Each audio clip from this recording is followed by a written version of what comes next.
Hi everybody, it's David from Doctors of Running, and today we've got a pretty fun shoe that we're going to be looking at for review. It is the Reebok Nano X1. This shoe primarily is a training shoe, and the update to this model specifically is the flex weave knit upper to enhance a little bit more breathability and a little bit more comfort to the shoe when you're doing your training needs. And the shoe naturally does have a little bit of crossover as well. You'll see it a lot in the CrossFit world. A lot of your functional training that may require a little bit of running. So for the review purposes, I focused primarily on training aspects of it, lifting, maneuverability, swings, dynamic activities, things that require a little bit more of a forceful toe off. I did do a 1.5 mile run in it as well. And we'll be going into some of those details in a little bit. But first, I just wanted to take a look at that flex weave upper. As you take a look at the upper, you can see it is a relatively thin knit material right through there. However, it's reinforced pretty well throughout. If you even look at just the lacing system right there, all the eyelets are reinforced really well. They're latched down. The shoe can really tighten up. It feels like a tough shoe once you put it on. The tongue's padded. I wouldn't say it's overly thick. It's honestly a pretty ideal depth and thickness for what the purposes of the shoe are. You will notice an external heel counter that wraps around the medial and lateral aspect of the heel there. Comes right there, comes all the way down into that forefoot, right where that float right energy midsole is. And what I like about this shoe is there is a lot of forefoot flexibility. From the rear foot through the midfoot, it's pretty rigid, and you want some rigidity there when you're lifting. You really want to be connected to the ground. You want to make sure there's no room for translation, especially when you're doing explosive movements with a lot of load that you are moving. But I did like the forefoot flexibility specifically for some of those toe off activities. If you're doing any kind of functional sled push, pull, toe, even push ups, burpees, anything where you have to really get onto those metatarsals, it has a nice flexibility to it that feels pretty natural. I also really like the stability from the rear foot through the midfoot. It feels really nice when you're doing squatting activities, especially if you're going a little bit heavier and you really have to kind of dig into that external rotation torque to push up. It feels good. It feels like you can dig in to the ground and really screw yourself and connect yourself into the ground underneath you, which is exactly what you want when you're trying to build and increase the amount of torque you're providing into the bars. So really happy about that. I do wish there would be a little bit more lateral stability through the forefoot here.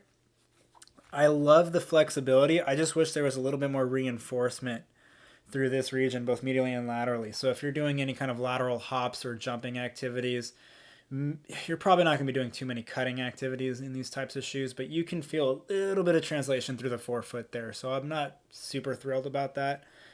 Not a motion you'll be doing a whole lot in this shoe per se, but it is something worth consideration.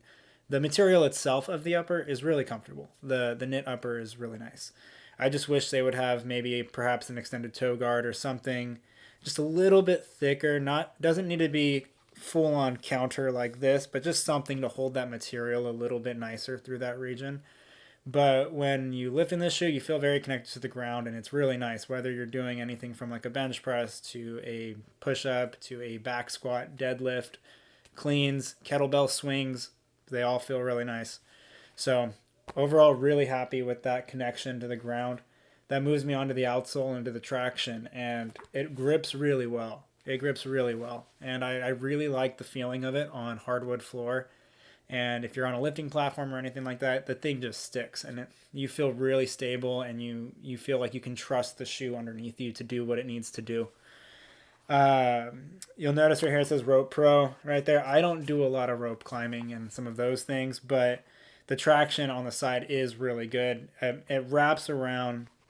The material itself has a tiny little bit of give to it, almost like a much firmer version of, say, in a running shoe where you might have a rubberized EVA type outsole that kind of grips the road underneath you. This is for much more tougher surfaces, but it has a little bit of give to it and almost like catches it and grabs it, almost like the skin of your fingers or something would. So I really like that, and I like that it's textured too. Just that little bit of extra texture does seem to kind of grab things a little bit better.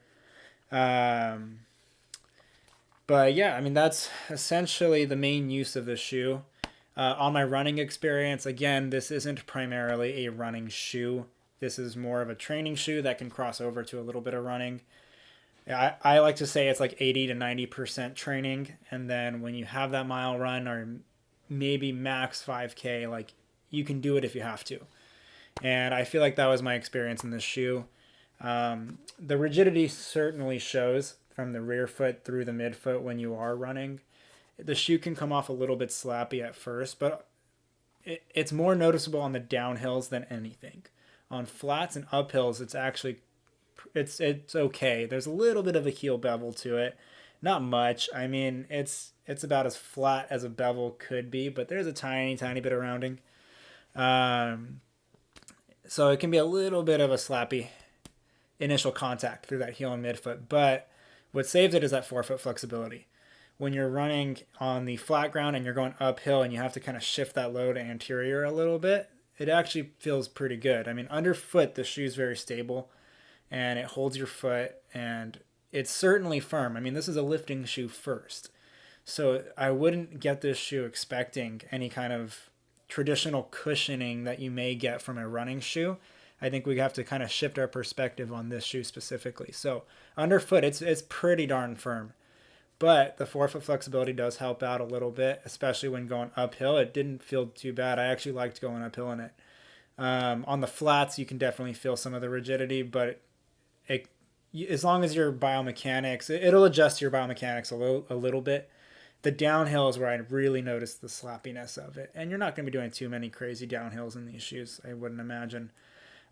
So for basic like lifts, go out into the parking lot, do some loops, come back, or if you're doing hill sprints, like you could do that in this shoe. You totally could. I think any kind of steep downhills are things that might get a little bit dicey. But overall, the running experience is okay. I mean, it's definitely, even though it's a flat platform, it does feel almost like the equivalent of a high drop type of shoe, mainly because there is a little bit of that extended heel flare and you do have a lot of rigidity through the rear foot and midfoot of the platform. It ends up kind of like slapping the ground a little bit. So if you're a forefoot runner, probably wouldn't notice it. But if you're a rear foot to midfoot striker, like most people are, you probably are going to notice it to some degree. But overall, the transitions aren't too bad from that point forward. So I actually enjoyed it on the hills. On the flats, it's doable. Like, would I choose to run in it? No. I have a lot of other running shoes for that purpose, but if I am lifting in it, it's my favorite shoe to lift in right now. I'll put it that way. I feel very connected to the ground. I feel very stable, whether I'm in single leg stance or double leg stance. If I'm doing any kind of pulls, if I'm doing any kind of swings, pushes, it feels good. And I like the forefoot flexibility component as well because it gives me a natural feeling through those metatarsals when I have to do push-ups, burpees, anything like that, and anything where I have to dig and push through the front, there's some flexibility there and it feels nice.